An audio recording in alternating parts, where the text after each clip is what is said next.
Olá, eu sou o professor Sérgio Vicente Denser Pambuquian, do Laboratório de Geotecnologias da Universidade Presbiteriana Mackenzie. Imagens vetoriais e matriciais. Os SIGs, Sistemas de Informações Geográficas, são formados basicamente por camadas vetoriais e matriciais. As imagens vetoriais são formadas por elementos geométricos, como pontos, linhas ou polígonos. Nesse exemplo, podemos ver a região metropolitana de São Paulo como um conjunto de polígonos identificando cada distrito. Também podemos ver ao lado as vias e o loteamento urbano do Mapa Digital da Cidade, MDC, no formato vetorial, formado por linhas e polígonos. Neste mapa podemos ver uma imagem vetorial formada por pontos que identificam os portos brasileiros, sobreposta a uma imagem matricial da América do Sul. O formato vetorial mais utilizado pelos SIGs é o shapefile. O shapefile é um conjunto de arquivos que armazenam as feições, que são as linhas, polígonos e pontos que formam a camada vetorial, e também a tabela de atributos de cada um desses polígonos. Em um shapefile, o arquivo de extensão SHP armazena as feições e o arquivo de extensão DBF armazena a tabela de atributos. Existe também um arquivo de índice, um arquivo SHX, que faz a união desses outros dois arquivos. Aqui vemos um shapefile ampliado. Aliás, temos dois shapefiles, um shapefile com a densidade demográfica da região metropolitana de São Paulo, do centro de São Paulo, e sobreposto a ele um outro mapa vetorial com a parte hidrográfica, os rios e represas de São Paulo. As imagens matriciais ou raster são formadas por uma matriz de pontos, como por exemplo as imagens orbitais.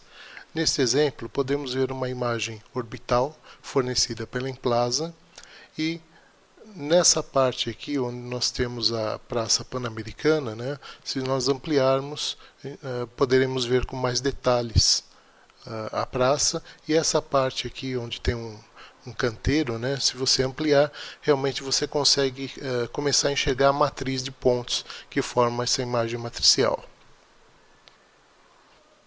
Um dos indicadores de qualidade de uma imagem matricial é a resolução espacial. Podemos ter, por exemplo, imagens com resolução de 0,6 metros, ou seja, 60 centímetros, onde cada pixel representa uma área de 60 por 60 centímetros. Imagens com uma resolução de 5 metros, por exemplo. Imagens com resolução de 10 metros, de 30 metros, de 90 metros e assim por diante. Uma imagem matricial padrão é composta por 3 bandas. É o formato conhecido como RGB. É o formato vermelho, verde e azul. A combinação dessas 3 bandas, a banda do vermelho, a banda do verde e a banda do azul, nos dá uma composição RGB, uma composição colorida, muito próximo de uma fotografia digital. As imagens vetoriais permitem a criação de mapas temáticos, onde podemos analisar um dos atributos da tabela. Por exemplo, neste caso aqui estamos analisando o atributo de população de 2010 da região metropolitana de São Paulo. Esse dado veio do censo do IBGE.